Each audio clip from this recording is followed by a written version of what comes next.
Kwa sababu ya muda naomba kusonga moja kwa moja katika uwasilishaji wa karatasi ya 3, na mengi yamesemwa na mtahini wa karatasi ya 2 pamoja na karatasi ya 1. Kwa hiyo mimi naomba kuingia moja kwa moja katika labda mama ambaye anawapa wanafunzi utata katika karatasi ya 3. Kwa hiyo walimu, ninawaomba muwe makini ili muweze kuwasaidia wanafunzi. Swala la kwanza ni swala linalohusu mbinu za kimuundo na mbinu za kimtindo. Mbinu za kimuundo na mbinu za kimtindo. Kwa hiyo naomba mwakumbusha wanafunzi kwamba mbinu za kimtindo zinajumuisha vipengele ambavyo ni vya kitamathali na vile ambavyo si vya kitamathali. Mbinu za kimtindo zinajumuisha vipengele ambavyo ni vya kitamathali na vile ambavyo si vya kitamathali. Kwa hiyo ninamaanisha nini? Vile ambavyo ni vya kitamathali ndivyo vinavyoitwa tamathali za usemi. Kwa hiyo mwanafunzi anapoambiwa, kwa mfano amepewa dondoo, akaambiwa changanua, amepewa kifungu, changanua mbinu za kimtindo ambazo zimetumika katika dondoo fulani. Kwa hiyo anachohitajika kutafuta ni tamathali za usemi ambazo zimetumika katika dondoo lenyewe. Na ninavyojua hakuna mwalimu ambaye hajui mifano ya tamathali za usemi. Na hilo litajitokeza katika labda kwa mfano sasa hivi kigogo, tumbo lisiloshiba, ama chozi la heri. Kwa mfano mwaka jana walipewa katika swali la kwanza, walipewa kifungu, wakaambiwa kujadili mbinu za kimtindo katika mwalimu mstaafu. Swali jingine ambalo waliambiwa kujadili mbinu za kimtindo ni katika chozi la heri. Licha ya hayo, hakuna swali ambalo lilikosa mbinu za kimtindo. Kwa hiyo mwanafunzi akiambiwa kuandika mbinu za kimtindo anahitajika andike tamathali za usemi. Hapo ni katika vitabu. Lakini je, iwapo ni shairi ama ni katika fasihi simulizi na mwanafunzi ameambiwa jadili mbinu za kimtindo, sasa katika shairi ama katika fasihi simulizi itambidi sasa kuongeza vipengele ambavyo si vya kitamathali. Na ninaomba kuwakumbusha kwamba uhuru wa mshairi ni mfano wa mbinu za kimtindo. Kwa hiyo wale walimu ambao wanatungia wanafunzi mtihani, unamwambia swali la eleza tamathali za usemi katika shairi hili. Katika swali la pili ukamwambia jadili mbinu za kimtindo. Kumbuka ukamwambia kwamba andika uhuru wa mshairi. Kwa hiyo kumbuka kwamba uhuru wa mshairi umo ndani ya mbinu za kimtindo. Kwa hiyo ukitunga swali katika shairi uambie wanafunzi andika mbinu za kimtindo, kumbuka kwamba tamathali za usemi zimo ndani yake na uhuru wa mshairi umo ndani yake. Lakini ukitaka kutenga namna baraza la mtihani linavyofanya, huwa wanawaambia kwa mfano bainisha tamathali za usemi, wanawaambia andika ama waeleze namna ambavyo uhuru wa mshairi umetumika katika shairi husika. Kwa hiyo muwasisitizie swala hilo katika fasihi simulizi na katika ushairi. Jambo jingine ambalo naomba kuwakumbusha ni muhimu wanafunzi kufahamu umuhimu wa mbinu za kimtindo. Kwa sababu katika mwaka 2019 kuna dondoo ambalo lilitolewa katika kigogo na wanafunzi walihitajika kuandika umuhimu wa mbinu mbili za kimtindo ambazo zilikuwa zinajitokeza katika dondoo ambalo lilikuwa limetolewa. Na wanafunzi wengi walishindwa kulijibu hilo swali. Kwa hiyo wakumbushe wanafunzi wakati wowote dondoo limetolewa na ameambiwa kuandika umuhimu wa mbinu za kimtindo ama umuhimu wa tamathali za usemi zinazojitokeza katika dondoo husika, lazima apige hatua 3. Hatua ya kwanza, abainishe mbinu ya kimtindo. Kwa mfano kama ni kinaya, aandike kinaya. Hatua ya pili, atoe mfano wa mbinu hiyo akirejelea dondoo ambalo limetolewa. Hatua ya 3, aandike umuhimu. Kwa hiyo kosa ambalo wanafunzi wanafanya akiambiwa andika umuhimu, huwa wanaandika umuhimu bila mfano, bila mbinu ya kimtindo. Kwa hiyo tafadhali wasisitizie kwamba wanapaswa kusonga hatua 3. Jambo jingine ni mbinu za kimuundo. Ukiangalia katika mwaka 2019 walitahini mbinu ya kimuundo na si mara ya kwanza. katika kigogo waliwaambia wanafunzi waoneshe namna ambavyo mbinu rejeshi inavyokuza vipengele vifuatavyo. Cha kwanza kikawa ni maudhui, cha pili kikawa ni wahusika. Kwa hiyo hilo swali lilikuwa linalenga mbinu za kimuundo. Na ukiangalia katika chozi la heri kuna mbinu za kimtindo, kwa mfano hotuba, kuna hotuba ya Lunga, kuna hotuba ya Rachel Apondi. Mwanafunzi anaweza akaambiwa tathmini umuhimu wa hotuba ya Rachel Apondi katika kujenga vipengele vifuatavyo: a, maudhui; b, wahusika; c, ploti ama msuko. Kwa hiyo ule mtindo ambao tulikuwa tunatumia unajumuisha pamoja. Tafadhali jaribu tena kujaribu kutenga, kwa sababu zamani ungejadili umuhimu kwa mfano wa hotuba kwa kuziweka hoja pamoja. Jaribu kutenga kuonesha namna ambavyo labda hotuba inavyoibua maudhui mbalimbali, namna hotuba inavyoibua sifa za wahusika mbalimbali, na namna inavyochangia katika kuendeleza ploti ama msuko wa hadithi. Pia kumbuka kuna wimbo kwa mfano wimbo wa Shamsi katika chozi la heri. Mwanafunzi anaweza kuambiwa moja kwa moja jadili umuhimu wake, ama akaambiwa aoneshe namna unavyochangia katika kuendeleza maudhui, unavyochangia katika kuendeleza wahusika, na unavyochangia katika kuendeleza ploti ya hadithi. Kwa hiyo tafadhali walimu wenzangu, hakikisha kwamba mnawakumbusha wanafunzi mambo hayo. Jambo la tatu ambalo naomba kuzungumzia ni wahusika. Naomba muandike hivi: iwapo dondoo limetolewa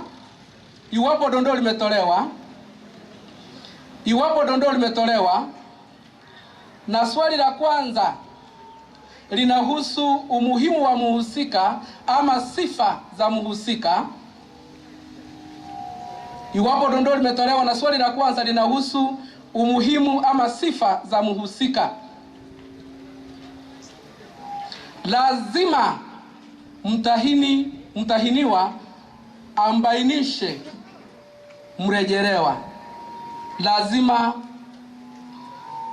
Lazima mtahiniwa amtambue mrejelewa. Kumbuka ni swali ambalo lilitahiniwa kwa mara ya kwanza katika mwaka 2017 katika tamthilia ya Msaikimea, na wanafunzi mwongozo ukasema kwamba mwanafunzi atakayeshindwa kumtambua mrejelewa apate 0 kote. Na kwa kusema ukweli, wanafunzi walikuwa wanaandika majibu ambayo ni sahihi, lakini ukitafuta jina la mhusika halipo. Kwa hiyo katika alama 8 mwanafunzi anatuzwa 0. Kwa hiyo ripoti ikaandikwa. Katika mwaka 2018 wakarudi katika kigogo ambapo walitoa dondoo hili: si haki, unayazika matumaini yetu, unaifukia kesho yetu. Swali la kwanza likasema bainisha umuhimu wa mzungumzaji wa maneno haya. Kwa kusema ukweli alikuwa ni Ashua, na wanafunzi walimu walikuwa wamewaandaa ifaavyo, lakini wakafanya kosa moja. Hakuna mwanafunzi, asilimia kubwa ya wanafunzi walikuwa wanatoa majibu bila kumtambua ni nani, ni Ashua. Kwa hiyo tafadhali mnaporudi shuleni hilo jambo mlisisitize kwamba wakati wowote dondoo limetolewa na swali la kwanza linahusu umuhimu wa mhusika ama sifa, hajaambiwa kujadili labda kueleza dondoo, muktadha wa dondoo, lazima mtambue mhusika ndipo atuzwe alama. Jambo la tatu ambalo naomba kuzungumzia ni kuhusu toni. Hili swali la kwanza lilivyotainiwa katika mwaka 2012 ni katika shairi, ambapo wanafunzi walipaswa kubainisha toni katika shairi. Na wengi wetu tumekuwa tukidhani kwamba toni inaweza ikatainiwa tu katika shairi, lakini ni muhimu kufahamu kwamba toni inaweza ikatainiwa hata katika kigogo, tumbo lisiloshiba ama katika chozi la heri. Kwa mfano mwaka jana swali la lazima wanafunzi waliambiwa kubainisha toni ya dondoo. Kwa hiyo tafadhali unapowafundisha wanafunzi maswali ambayo namna ya kujibu maswali ya miktadha, hakikisha katika dondoo ambalo limetolewa, hakikisha kwamba unawakumbusha namna ya kujibu toni inayojitokeza katika dondoo lenyewe. Kwa mfano dondoo kama hili: vipi binadamu anaweza kuyazoa maji yaliyomwagika?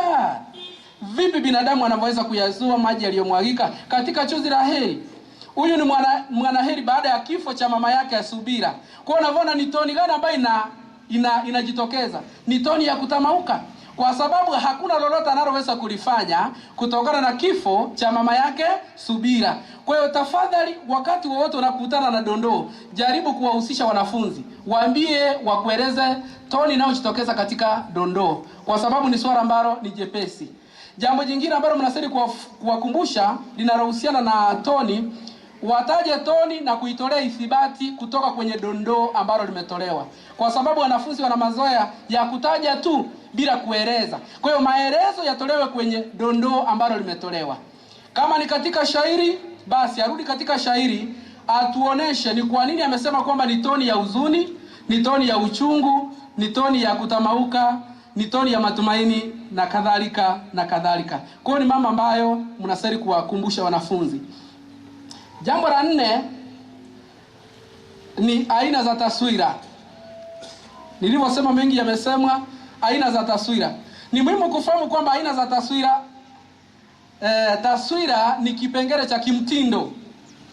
Lakini katika mwaka jana hilo swali lilitainiwa, lilikuwa na alama nyingi, na wanafunzi waliagizwa kubainisha aina za taswira. Walipewa dondoo, wakaambiwa kubainisha aina za taswira. Wakapewa shairi, wakaambiwa kubainisha aina za taswira. Kwa hiyo walimu wenzangu, tafadhali mnapofundisha, usije kwamba unabainisha taswira tu, washirikishe wanafunzi. Wanapokuambia ni taswira, labda mnajadili mbinu za kimtindo ama tamathali za usemi, mwanafunzi akikwambia jibu ni taswira, hebu muulize ni taswira ya aina gani? Kwa sababu unavyoona sasa mtindo wa utahini umebadilika. Kwa hiyo lazima mtahiniwa afahamu aina za taswira. Tunaelewana kwa mfano, kuna taswira mguso, kuna taswira munuso, kuna taswira ya usikivu, kuna taswira hisi, na kadhalika. Kwa hiyo uhakikishe kwamba unawaelekeza wanafunzi ifaavyo. Jambo jingine ambalo naomba kuzungumzia kuhusu taswira, washirikishe katika kung'amua umuhimu wa aina za taswira. Ipo siku wataambiwa bainisha umuhimu wa taswira ambayo labda imefanya nini, imetumika katika swali fulani. Kwa mfano, kusoma katika hadithi ya Mame Bakari, kuna hiki kifungu namna tunavyoambiwa wakati ambapo Sara anavyokumbuka namna lile jana dume lilivyomvamia likamgandamiza kwenye udongo, na kuwa taswira mguso, sio? Na tunaambiwa hadi sasa anasikia mibweko na mibwekuo ya lile jitu. Inakuwa taswira gani? Taswira ya usikivu, Kwa hiyo ukiulizwa umuhimu wake ni gani, kuonesha namna Sara alivyoathiriwa nini kisaikolojia kutokana na nini, na ubakaji. Kwa hiyo tafadhali usije ukadhani kwamba umuhimu wake ni duda ambalo alipatikani. Umuhimu unaupata pale pale uliposoma. Kwa mfano kama nikirudi nyuma nilivyosema, vipi binadamu anaweza kuyazoa maji yaliyomwagika? Kuna question mark. Unaweza ukaulizwa, bainisha umuhimu wa swali la baraka lililotumika katika dondoo hili. Ni Mwanaheri anayewauliza wanafunzi wenzake, ni vipi binadamu anaweza kuyazoa? Sasa wanafunzi unastahili kuwazoesha namna mnavyoendelea kusoma. Jamani, hebu washirikishe, waulize, basi kuna swali la baraka hapo, je, umuhimu wake ni upi? Kwa mfano katika swali hilo umuhimu wake ni upi? Kuibua toni ya huzuni kutokana na Mwanaheri kufanya nini? Kufiwa mama yake Subira, kwa sababu ametamauka, hana lolote analoweza kulifanya. Kwa hiyo mambo ya taswira yafundishwe katika fasihi simulizi. Kama kifungu kimetolewa, jaribu kuwashirikisha wanafunzi, wabainishe ile taswira pamoja na umuhimu wake. Yafundishwe katika mashairi, yafundishwe katika vitabu. Na ukiangalia kwa mfano Chozi la Heri, kuna aina nyingi za taswira. Ukichukua kama karatasi labda kama kurasa 4 upitie na wanafunzi, ukiwaelekeza namna ya kutambua aina za taswira pamoja na umuhimu wake, kisha uwape sasa sura moja, utashangaa. Kwa hiyo wanachohitaji wanafunzi ni kuelekezwa, na ukiwaelekeza kwa kusema ukweli, watafanya mambo makubwa. Jambo jingine ambalo naomba kuzungumzia la 6 ni nafsi ya usimulizi. Nafsi ya usimulizi, dondoo linaweza likatolewa, uambiwe bainisha nafsi ya usimulizi katika dondoo hili. Ni swali ambalo lilitahiniwa katika mwaka 2012, lakini swala hilo lipo na ni muhimu kuwakumbusha wanafunzi. Kwa mfano unaweza ukapata dondoo ambalo unapata kwamba limetumia majina kama mimi, akatumia kama wewe, wakatumia viambishi a, wakatumia wa. Kwa hiyo katika swali, wakati unavyolijibu hilo swali, waelekeza wanafunzi kwamba waangalie viwakilishi vya nafsi huru ama viwakilishi vya nafsi viambata. Wakiona ni tu, kwa hiyo nafsi ya usimulizi ni nafsi ya kwanza. Wakiona u ama nafsi ya usimulizi katika dondoo ni nafsi ya pili. Wakiona a ama wa, nafsi ya usimulizi katika dondoo ni nafsi ya tatu. Na wakiona kama kwa mfano mimi ni nafsi ya kwanza, wakiona yeye ni nafsi ya tatu. Lakini tena muwakumbushe, dondoo moja linaweza kuwa na nafsi zaidi ya moja. Dondoo moja linaweza kuwa na nafsi zaidi ya moja. Ukapata labda ametumia nafsi ya pili pamoja na nafsi ya tatu. Kwa hiyo waelekeza wanapotafuta hivyo viambishi, na wakati anapotoa mfano anaandika, anapigia mstari hivyo viambishi kuonesha ni nafsi ya kwanza, nafsi ya pili ama ni nafsi ya tatu. Na ni jambo ambalo ni rahisi. Ukitafuta kama madondoo kama 5 hivi, wanafunzi watakuwa na uwezo wa kutambua nafsi za usimulizi ambazo zimetumika katika labda dondoo ambalo amepewa. Na ni muhimu kufahamu kwamba hata katika shairi unaweza ukaulizwa bainisha nafsi ya usimulizi katika shairi hili. Kwa hiyo uangalie pia mtindo ni huo tu. Na ni muhimu kufahamu kwamba nafsi ya usimulizi ni tofauti na nafsi neni katika shairi. Kwa sababu nafsi neni atakuwa ni mtu ambaye anafanya nini? Anazungumza katika shairi lenyewe. Kwa hiyo muwatofautishie, kwa sababu anaweza akakanganyika. Utakapokuwa unasema nafsi neni anadhani ni nafsi ya usimulizi, ukisema nafsi ya usimulizi anadhani ni nafsi neni. Na hapo naomba kuunganisha katika suala la nafsi neni. Katika miaka mingi katika ushairi, maswali yamekuwa ni ya moja kwa moja, bainisha nafsi neni katika shairi.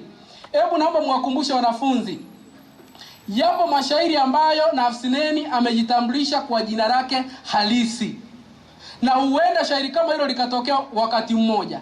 Kwa sababu mashairi mengi ambayo yametahiniwa, nafsi neni hajajibainisha kwa jina lake. Labda unaambiwa ni mtu ambaye anatetea haki za wafanyakazi, ni mtu ambaye anatetea watu ambao wanafanya nini, wanadhulumiwa. Kwa hiyo tumekuwa tukitoa maelezo, lakini naomba kuwakumbusha, yapo mashairi ambayo ukisoma ubeti wa mwisho anasema kwa mfano, mimi kaka Benosa ninahitimisha. Unanielewa? Sasa katika shairi hilo mwanafunzi akiulizwa kubainisha nafsi neni, basi atakuwa ni hilo jina halisi, na arudi katika ubeti wa mwisho aoneshe kwamba huko ndiko amelitoa jibu lake. Jambo jingine ambalo mnastahili kuwakumbusha wanafunzi ni maswali yanayotolewa kisha mwanafunzi anaambiwa bainisha kinyume katika kauli iliyopigiwa mstari, ama bainisha kinaya. Kwa hiyo kama watatumia kinyume watatumia kinaya. Kwa hiyo ni muhimu wa ufahamu msamiati wenyewe, kwa sababu wanafunzi wanaanguka, si kwamba hawana maarifa, si kwamba hawajaelekezwa, lakini dondoo linaweza likatolewa. Kwa mfano, tumeendelea kuwakweza akina dada huku tukididimiza nguzo ya jamii. Wapigie mstari, tukididimiza nguzo ya jamii. Hayo ni maneno ya Tetei katika Chozi la Heri. Kisha mwanafunzi ambiwe bainisha kinyume kinachojitokeza katika kauli iliyopigiwa mstari, ama bainisha kinaya kinachojitokeza katika kauli iliyopigiwa mstari. Kosa linalofanywa na wanafunzi, kwa sababu hilo swali limetainiwa mara mbili, wanafunzi wanapuuza ile kauli, wanajitungia swali tofauti, wanajadili matumizi ya kinaya katika kitabu husika. Kwa hiyo tafadhali tuwaelekeza wanafunzi kwamba wakati swali linalenga kinaya katika kauli husika, kwa hiyo wasilenge mambo mengine nje ya kile kitabu, ama wakati ambapo linalenga labda kinyume, kwa sababu unavyoona ni masuala ambayo ni mepesi.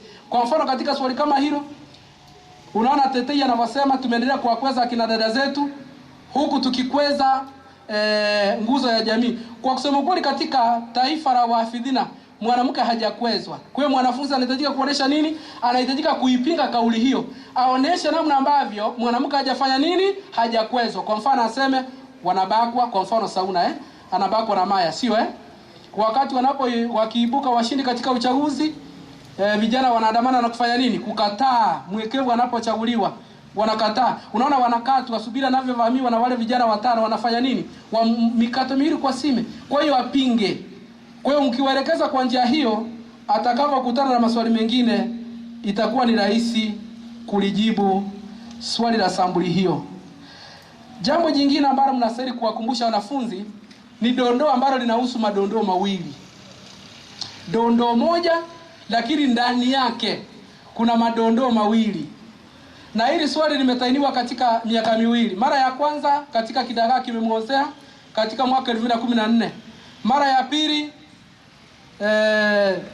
katika hadithi fupi katika mwaka 2019 kumuhusu OT. Na wanafunzi hawapati alama 3 na ni swali ambalo ni jepesi. Na walimu wenzangu ninawaomba mnaporudi, jamani, kwa sababu mnarudi shuleni siku ya Jumatatu, hebu jaribu kutafuta madondoo kama 5 ndani yake kuna dondoo moja lakini ndani yake kuna madondoo mawili. Hebu waelekeza wanafunzi, kwa sababu kuna njia mwafaka ya kujibu madondoo haya. Tafadhali, kama kwa mfano niseme ni katika labda ni mazungumzo kati ya Ridhaa na Kaizari. Kauli ya kwanza ilineno na Kaizari. Kauli ya pili kajibiwa na Ridhaa. Kwa hiyo utasema kauli ya kwanza ni ya Kaizari, unapata alama 1. Kauli ya pili ni ya Ridhaa, unapata alama nyingine. Hoja ya 3, wamo katika kambi ya wakimbizi. Labda hoja ya 4 uonesha sababu ni kwa nini, wanazungumzia nini. Kwa hiyo tafadhali waelekeze. Kwa sababu kila wanafunzi wanachosema, utapata mwanafunzi anakuambia hivi, maneno haya ni ya Kaizari, anamwambia Ridhaa la. Kwa hiyo anachofanya atatuzwa hoja ya kwanza kwa sababu dondoo la kwanza amepata.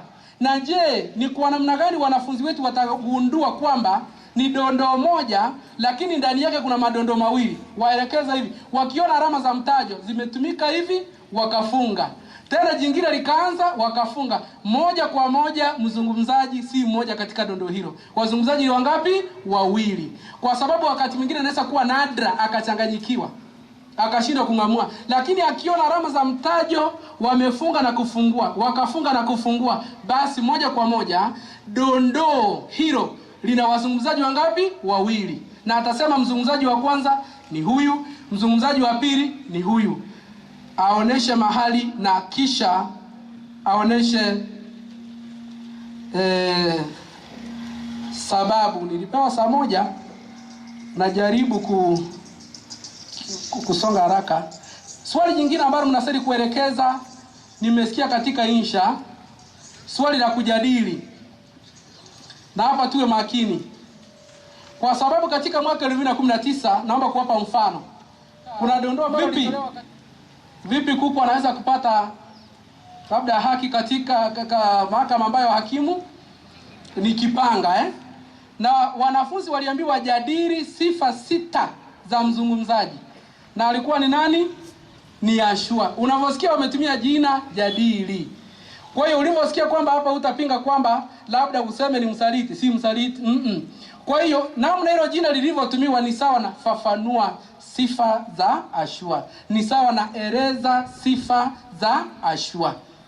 Lakini tena katika karatasi hiyo hiyo katika nizikeni papa hapa wakatoa dondoo, kisha wakasema hadithi nizikeni papa hapa inahimiza uwajibikaji.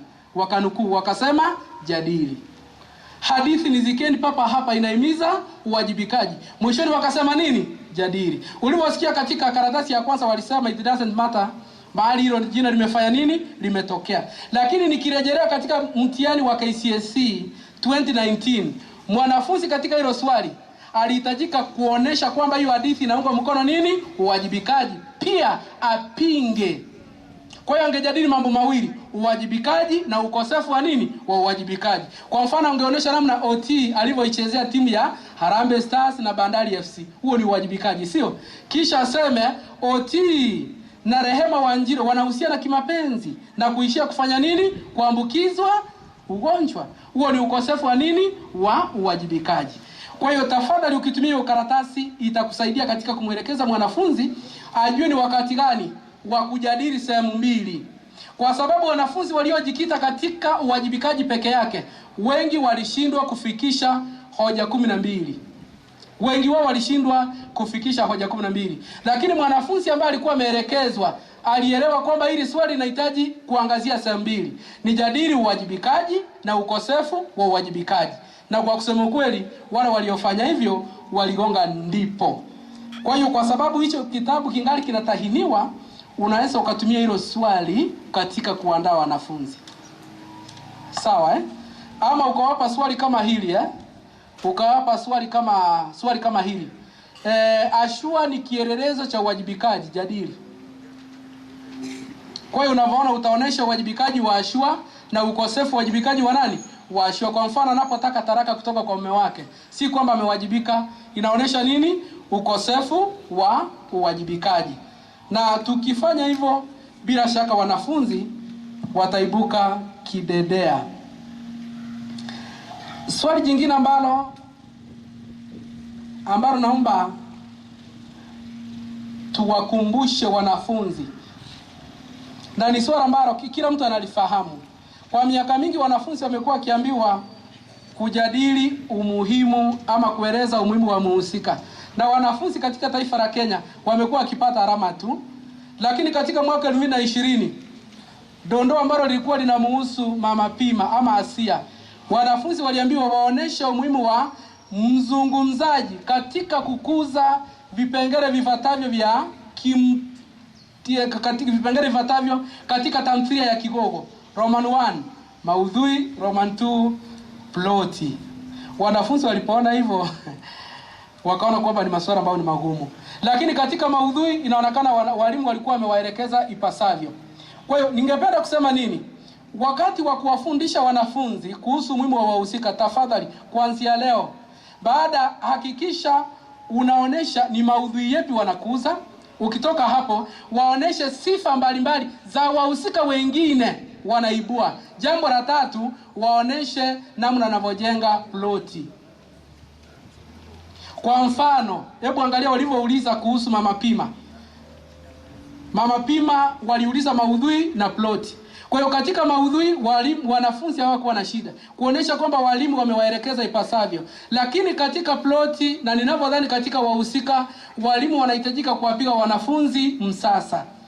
Kwa sababu labda mwaka huu watawauliza sasa wahusika. Hebu angalia kama sauna, waambiwe eleza umuhimu wa sauna katika kukuza labda maudhui, katika kukuza wahusika, katika kukuza plot. Sasa swala la plot ndio linawatia wengi kizunguzungu. Ukiangalia Sauna mwenyewe amewaiba watoto wa Lunga. Amewaiba watoto wa Lunga na kwenda kufanya nini? Kwa lengo la kuwauza, sio? Kwa hiyo utasema kwamba Sauna hali yake ya kuwaiba Dick na Mwaliko na kwenda kuwauza inaendeleza nini? Ploti ya hadithi. Na umemaliza, kwa sababu swala la ulanguzi wa watoto limekuzwa na nani? Ni Sauna amelileta. Amelileta vipi? Kwa kuwaiba wanawe nani? Lunga. Nani na nani? Dick na Mwaliko. Rahisi hivyo tu. Haya, anaendeleza tena ploti namna gani? Jambo jingine, masimulizi yake kuhusu namna baba yake Maya alivyokuwa anamnyemelea usiku na kula uroda naye. Yanachangia nini? Kuendeleza nini? Kipengele cha plot. Kwa sababu hapo ndo masuala ya ukiukaji wa haki za watoto yanafanya nini? Yanachimuzwa. Haya, yeye mwenyewe baada ya kutoroka nyumbani anaanza kuwauzia watu maji ya madimbwi na mito. Na ameweka kwenye chupa, anawadanganya kwamba ni mineral water.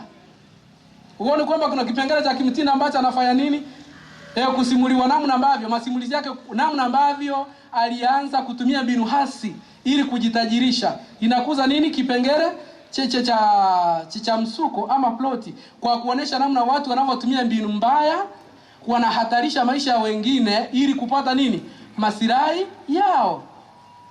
Haya, nyingine ndiyo hii. Kutiwa mbaroni kwake na nani? Na Bikangara. Kunabadilisha mkondo wa masimulizi.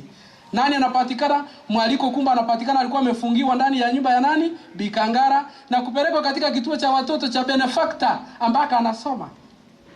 Kwa hiyo hayo ndio masuala mbalimbali. Kwa hiyo tafadhali, tunapowafundisha wanafunzi kuhusu umuhimu, tuache ule mtindo wa zamani wa kujumulisha tu. Kwa hiyo gawa katika hivyo vitengo vitatu: maudhui, wahusika, ama hebu nionyeshe namna anavyojenga sifa za wahusika mbalimbali. Anajenga sifa ya ukatili ya nani? Maya, kwa kumbaka, sio Na ninashangaa huyu mwanaume, tunaambia kwamba alikuwa anamnyemelea usiku akiwa na mama yake, anaacha mama yake, anaendea mtoto huyu ambaye anaitwa nani? Huyu anaitwa Maya. Jambo jingine, angalia kama sifa nyingine ambayo anaibua maelezo yake, kumsawiri baba yake halisi Bwana Kero ni jamaa ambaye ni mlevi, kwa sababu anaachishwa kazi kwa kujisika katika unywaji wa nini? Wa dengelua na kadhalika na kadhalika. Kwa hiyo tukiwaelekeza wanafunzi hivyo, natumai kwamba masuala ambayo yanahusu utahini wa karatasi ya 3 ama matokeo yataimarika zaidi katika karatasi ya 3. Jambo jingine ambalo naomba kuzungumzia ni aina za urudiaji. Tuwakumbushe wanafunzi, si kwamba nilikuja kuwafundisha mengi mnayajua, ndio naona na katakata na kugusa vile vitu ambavyo vinawasumbua wanafunzi wakati wanapojibu maswali. Jamani, katika vile vipashio vya lugha mmewafundisha, mkaambia kuna nini? Sauti, neno, silabi, neno, mkawa na sentensi, sio? Hata katika urudiaji aina za urudiaji, kuna sauti, kuna silabi, kuna neno, kuna mstari ama mshororo, na kuna urudiaji wa kishazi ama kirai, na kuna usambamba. Sasa hizo nilizotaja, naomba kuangalia saa. Nimebakisha 20. Hizo ambazo nilitaja, hakuna mwalimu ambaye hajui na namna ya kuwaelekeza wanafunzi. Kizungumkuti kipo katika urudiaji wa kishazi ama kirai ama urudiaji ambao unaitwa usambamba. Naomba kuwakumbusha, kama una mashairi, kwa mfano shairi la 2014 walikuwa wanaanza watafuta riziki, ubeti wa kwanza, wa pili watafuta riziki, hicho ni kirai ama kishazi. Na mwanafunzi akiambiwa kuandika aina za urudiaji, lazima andike nini? Urudiaji wa kishazi ama kirai. Tunaelewana Lakini huenda wakakanganyikiwa. Kwa hiyo ni muhimu kuwabainishia, kuwawekea bayana. Kuna urudiaji wa mstari ama mshororo. Sasa mstari ni katika shairi unapata kwamba kuna kibwagizo. Ule mshororo unaweza kuwa wa kwanza, unarudiwa katika kila ubeti, ama mshororo ukawa wa mwisho, unarudiwa katika kila ubeti. Kwa hiyo utakuwa ni urudiaji wa nini? Urudiaji wa mstari ama urudiaji wa nini? Wa mshororo. Sasa kuna swala la usambamba. Usambamba limejitokeza mara 3 katika mtihani ya kitaifa. Katika mwaka jana wanafunzi walipewa shairi wakaambiwa wabainishe usambamba. Jamani, muwaeleze wanafunzi hivi, usambamba ni urudiaji wa mishororo yenye miundo sawa. Ni aina ya urudiaji, lakini urudiaji huu huwa na mishororo yenye miundo sawa. Haya, hebu naomba kufafanua.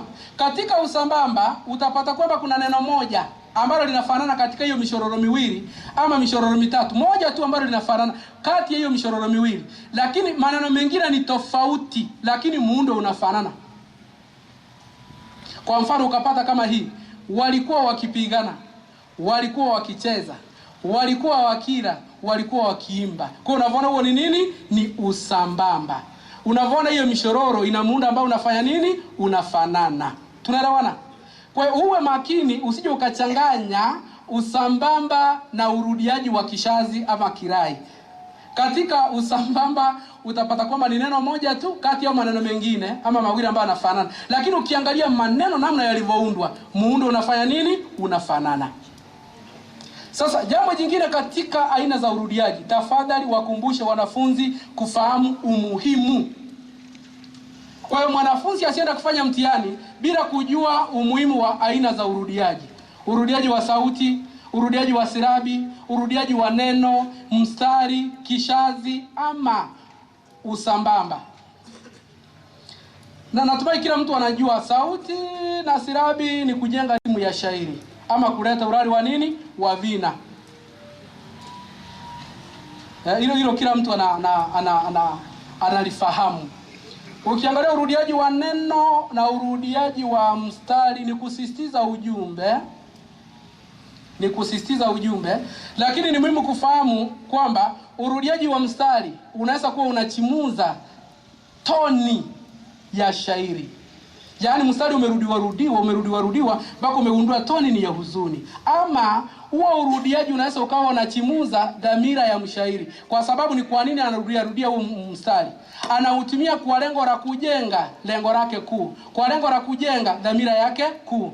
Kwa hiyo ni muhimu kufahamu aina moja ya urudiaji inaweza kuwa na umuhimu zaidi ya moja. Tunaelewana? Kwa hiyo swali mwanafunzi akaambiwa Roman 1 bainisha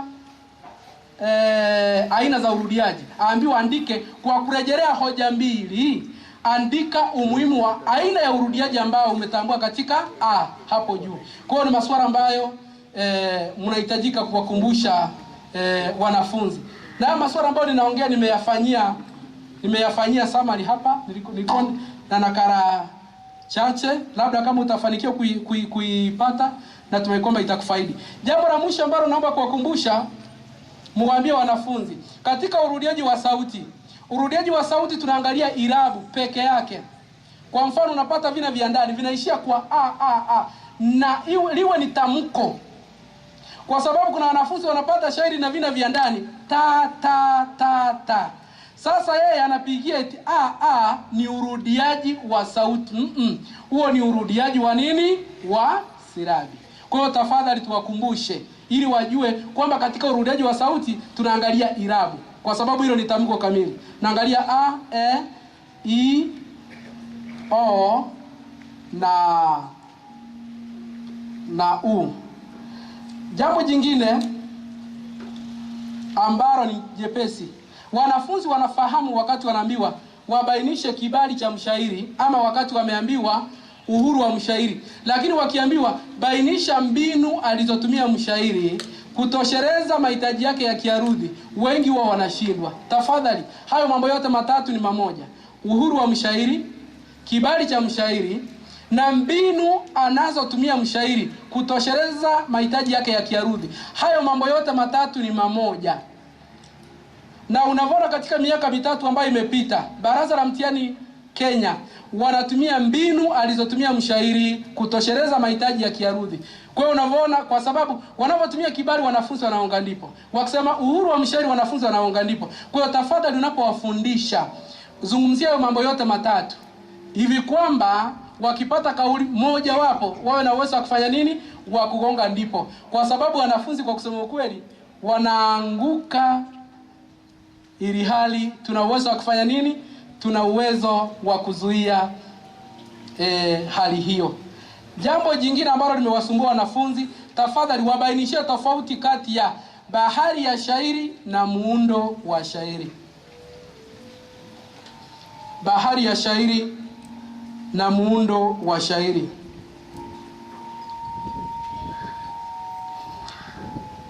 Bahari ya shairi na muundo wa shairi.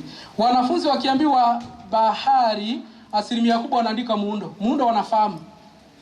Na wapo wengine ambao wanachanganya muundo na bahari. Na je, ni wakati gani wanafunzi wanachanganyikiwa zaidi? Ni wakati ambapo wameambia kwa mfano, ainisha bahari ya shairi hili ukizingatia vigezo vifuatavyo: a, mpangilio wa maneno; b, idadi ya mishororo katika kila ubeti; d, mizani.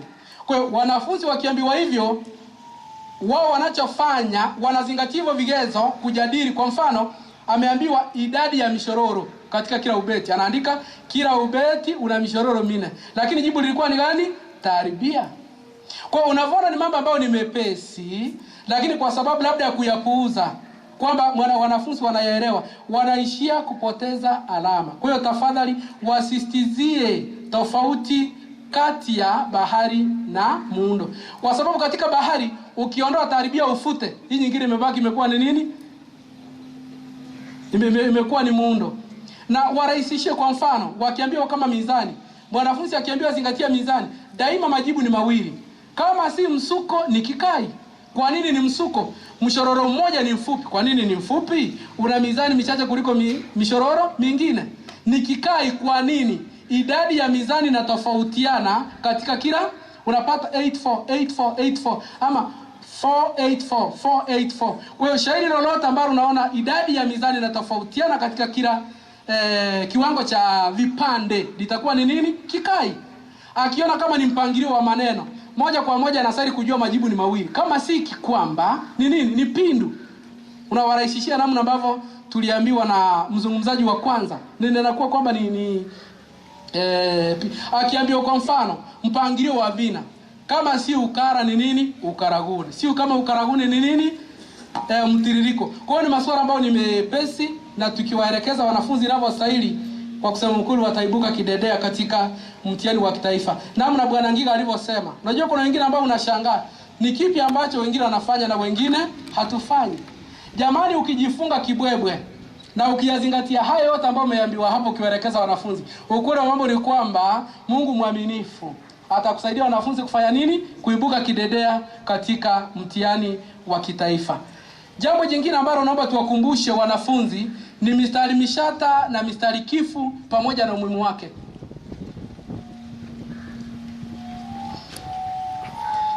Mistari mishata na mistari kifu pamoja na umuhimu wake.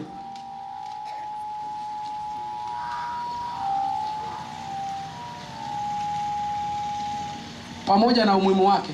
Mistari mishata kila mtu anafahamu. Wakumbusha wanafunzi kwamba ni mistari ambayo haijakamilika kimaana.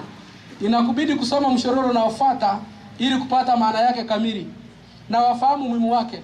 Mistari mishata hujenga taharuki, hivyo kumchochea msomaji kuendelea kulisoma labda kama ni shairi ama kusoma kifungu. Hujenga taharuki.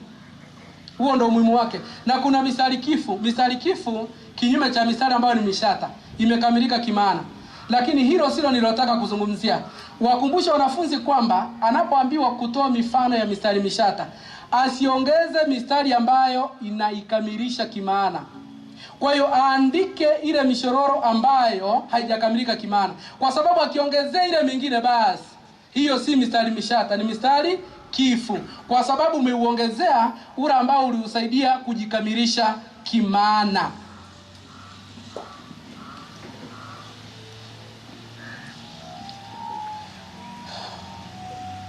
Naomba tuandike yafuatayo.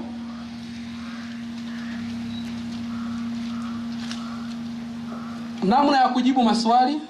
Nilivyosema nilikuwa na muda mfupi na mengi alikuwa amesemwa. Namna ya kujibu maswali. Jambo la kwanza, wahimiza wanafunzi kutonakili swali. Wahimiza wanafunzi kutonakili swali. Kumbuka baraza la mtihani ndilo limewapa maswali. Kila ambacho baraza halina wakumbushe ni majibu yao. Kwa hiyo baraza kuwapa swali nao kuandikia kuwarudishia na wana maswali mengi jamani, hilo ni kosa. Kwa mfano kuna mwanafunzi ambaye nimekutana naye mwezi wa 4. Lile shairi namna alivyokuwa ameambiwa ajibu, sijui ni namna alivyoelekezwa na mwalimu ama kwa shuleni. Yeye alinakiri shairi lote. Na akanakiri pamoja na maswali. Na kwa kusema kweli katika kunakiri ile shairi mwanafunzi alitumia dakika 30. Na ukiangalia maswali ni 8 na kila swali limetengewa dakika ngapi? 30. Kwa hiyo alimalizia muda wake wa kujibu swali katika kunakiri nini?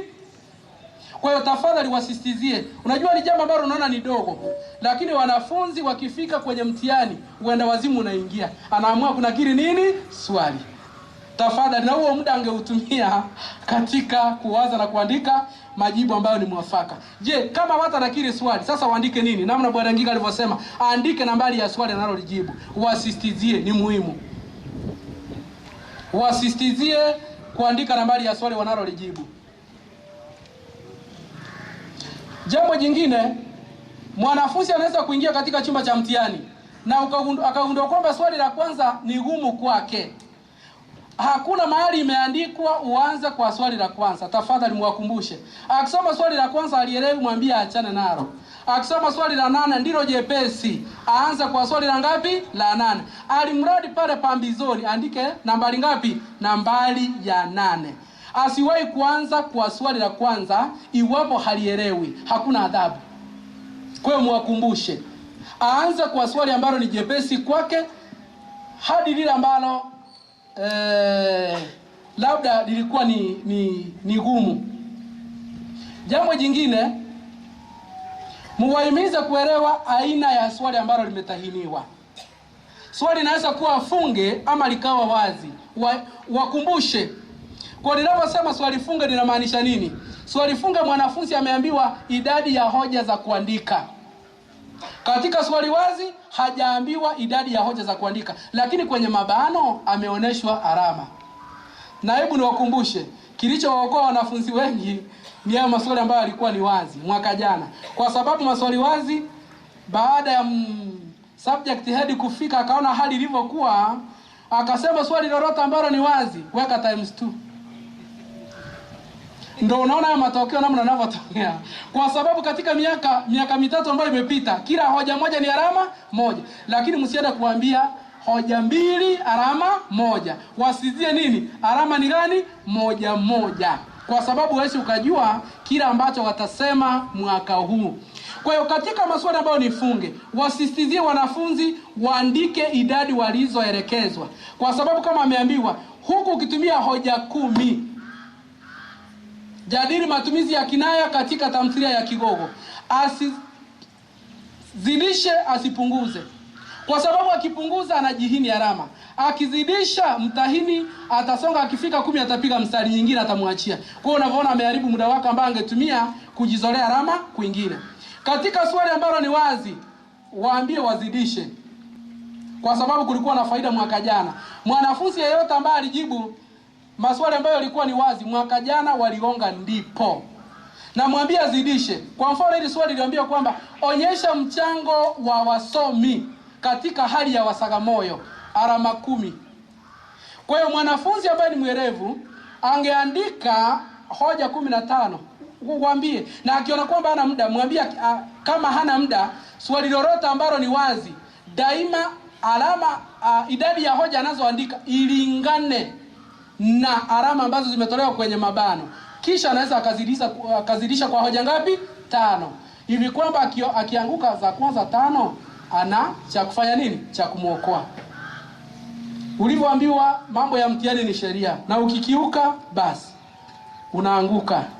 Jambo jingine, waelekeza kuelewa. Kila wakati asoma elewa msamiati uliotumika. Aelewe msamiati uliotumika.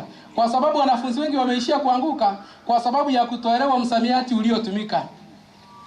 Na nitaomba kurudia ule mfano niliowapa mara ya kwanza. Katika ukurasa wa 5 Kigogo, Majoka anaposema kwamba hatutakubali kutawaliwa kidhalimu tena, KCSE 2017. Wakaambia wanafunzi, onyesha kinaya katika kauli hiyo. Wapo wanafunzi ambao hawakuelewa, wakaachana na lile dondoo, wakaanza kujadili nini? Matumizi ya kinaya katika tamthilia ya Kigogo. Na hivyo ndivyo walivyoishia kuanguka na kurudia mtihani. Kwa hiyo tafadhali waangelewa kwamba huo msamiati kinaya kilikuwa kinalenga nini? Dondoo. Majoka anavyosema hatutakubali kutawaliwa kidhalimu, lakini je, ukisoma riwaya tamthilia ni nani naye watawala kidhalimu? Ni Majoka, sio Kwa hiyo mwanafunzi alihitajika kujadili nini? Udhalimu wa Majoka kwa wananchi. Kwa hiyo akielewa ni jambo ambalo ni jepesi ajabu. Andika hii namna ya kupanga kazi. Naona nina dakika 7 katika muda niliopewa. Namna ya kupanga kazi. Na hili jambo limerudiwa. Hakuna mtu ambaye ataandika Kivoroya na unataka kupita mtihani wa nani. Na ni muhimu kukumbuka wengine wameenda kutafuta hela. Tunaelewana? Mambo yako kupita kwako na kutopita hayo hayamhusu ndewe wala sikio. Cha muhimu amemaliza nini? Kazi, apokee nini? Pesa. Kwa hiyo wanafunzi ambao wanapanga kazi yao kwa njia ambayo ni ya Kivoroya wanaishia kuanguka mtihani. Na namna walimu wasimuzaji wa kwanza walivyosema, jamani, kazi ikijitokeza imepangwa vizuri, jamani, huyo mwanafunzi wanafanya nini? Unaona mwingine hebu angalia mwanafunzi amepanga kazi vizuri. Hebu niangalie hata wewe. Si katika mawazo umeamua huyu ni wa kufanya nini? Ni wa kupita. Kwa Kwa jambo la kwanza, asijibu maswali mawili tofauti kwenye ukurasa mmoja. Asijibu maswali mawili tofauti kwenye ukurasa mmoja. Ninamaanisha hivi, amejibu swali la kwanza. Swali la kwanza amejibu ukurasa wa kwanza na ukurasa wa pili. Akitaka kujibu swali linalofuata afungue ukurasa mpya. Hivi kwamba mtahini akifungua, akimalizana na ile akifungua huko juu anakutana na nini? Na swali ambalo ni jipya. Na namna nilivyotangulia kusema, kuasistizia wanafunzi kuandika nambari ya nini? Nambari ya swali. Ninakumbuka, hebu niwakumbushe, katika mwaka 2017 kuna mwanafunzi ambaye aliposahihishiwa akapata, alikuwa na maswali matatu. Nilikuwa wa mwisho katika kumtuza. Nilipoangalia swali la kwanza ana 20, swali la pili 17, swali la tatu alikuwa na 13. Na nilipoangalia, nilipotafuta swali la 4 sikuliona. Nilipotaka kujaza kwamba alijibu maswali matatu, nikaangalia alama. Mtu amepata 17, amepata 20, amepata 13. Kweli ni maswali maana atashinda kuelewa kwamba ni 4? Atashinda kweli? Kwa ili nibidi kufungua karatasi yake. Na ukweli nilipofungua swali la kwanza, alivyokuwa amelijibu, alijibu mawili kwenye sehemu moja. Na kwa sababu ya hali ya mtihani, hilo swali hakuandika hata nambari. So yule aliyesahisha swali la kwanza akaendelea alipofika akapata majibu yamebadilika na hakuna kinachoonesha ni swali tofauti, 000 mpaka chini. Sasa nilipofungua nikajaribu kuangalia kura mpaka alikuwa amepata nini? 0. Naamini usiamini, nikapata ni lile swali ambalo nilikuwa nafanya nini? Ninatafuta. Nikamsahihishia akapata alama 11. Kwa haya ndio ambayo yanafanyika. Unasema nilikuwa naona Wilfred alikuwa anatangulia somo la Kiswahili, what might have happened. Wilfred alifanya hivyo. Hayo ndiyo Wilfred aliyafanya. Kwa hiyo wasistizie jamani. Na sijawahi kuona mwanafunzi wanapewa kurasa 12, 14. Hakuna mwanafunzi ambaye amewahi kukamilisha zile karatasi. Kwa hiyo asikwambie mwalimu nazikiisha atapewa. Na umwambie hakuna ambaye amefanya nini? Amewahi. Kwa hiyo waandike katika kurasa ambazo ni wasijibu maswali mawili kwenye kurasa ambazo ukurasa ambao ni mmoja. Jambo jingine, aruke mstari baada ya kila hoja. Yaani kazi inaonekana ikiwa nzuri ajabu. Kwa hiyo hoja zake atakavyokuwa anaorodhesha, akiorodhesha anaruka mstari, akiorodhesha hivyo moja moja zinaonekana, na inazuia labda mtahini, unajua kuna zile ambazo ameunganisha ni mbili, inaonekana kama ni moja. Lakini katika kuacha ule mstari mmoja mmoja, kazi imejipanga. Kwa hiyo mtahini ni rahisi kuona kuna hoja ambayo hajafanya nini? Hajaisoma. Tunaelewana eh? Kwa hiyo ni muhimu kuasistizia. Jambo jingine, ikiwezekana, hili si lazima, ikiwezekana nimetumia neno ikiwezekana. Na hii wale wanafunzi wanaotumia hivi paper 3 wanapita ajabu. Watanguliza hoja kuu, waipigie mstari na kuifafanua. Hasa katika maswali ambayo yanahusu maudhui. Kutanguliza hoja kuu, ikiwezekana. Kama haitawezekana atoa ufafanuzi, atatuzwa. Hiyo si lazima. Kwa mfano katika swali kama hili, hatuwezi kukubali kutawaliwa kidhalimu. Onyesha kinaya katika kauli hii. Mwanafunzi mwerevu angekuja hivi, kufunga soko, anapigia mstari. Majoka anafunga soko la chapakazi na kuacha wananchi wakitaabika. Mauaji. Majoka anaamua mpinzani wake wa kisiasa jabali. Hata wewe mzee ni wewe. Utaendelea kusoma? Unagonga hivi vidokezo mpaka chini 20 umesonga. Utaki kujua ni kitu gani kiko hapo mbele. Nani atasoma? Au unadhani Bwana Ngili alivyosema insha? Alivyosema wapo watani ambao ni wazeme, nao ni wa Kenya, utafanya nini? Mtu mzema amejiandika mgongoni dada. Hivyo ndivyo. Na kwa kusema kweli, mie wakati ninapowafundisha wanafunzi wangu, ukikutana karatasi zao zinakuwa ni tofauti. Katika maswali kama hayo wanakuwekea vidokezo namna vilivyo. Na katika usahishaji wao unakuwa ni haraka. Sasa unapata hata hapa mbele anadanganya. Nilikutana na mwanafunzi kama huyo mwaka wa 2018. Alikuwa amenidanganya. Lakini hoja amefanya nini? Hoja ameanza hivyo. Nisingekuwa ninaongea na mwenzangu tena nikaangalia, ndio nilikuja kugundua kumbe hoja ni za ukweli lakini mhusika ni wa uongo. Alipokuwa amesema mambo mengine ambayo ni tofauti. Kwa hiyo ikiwezekana, tafadhali waelekeza wanafunzi kwa njia hiyo. Jambo la mwisho, waambie wanafunzi waandike kwa mwandiko ambao ni nadhifu. Wale ambao ni wakubwa kuliko mimi, wakati barua zilivyokuwa zinaandikwa za mapenzi, ungetafuta mtu aliye na mwandiko bora akuandikie barua ili mpenzi wako afanye nini? Akupende. Kama mapenzi yanataka mwandiko bora, sembuza mtihani. Jamani, na hata mwalimu kuna walimu wengine wanavyoandika, jamani, ni mambo ya ajabu, ni masikitiko, ni majonzi.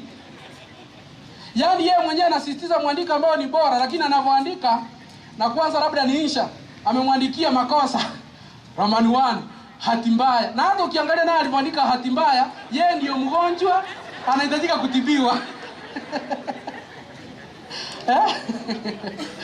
Jamani, mwandiko bora unachangia, una asilimia kama 10 ya mwanafunzi kufanya nini? Kufaulu. Kwa sababu kinachofanyika ni mwandiko ambao unamvutia mtahini, ameamua mawazoni kwamba huyu ni mwanafunzi wa kuanguka, si mwanafunzi mwanafunzi wa kufaulu. Iwapo hati ni safi. Jamani, ninavyoona muda wangu umekwisha, kwa hiyo naomba kukomea hapa.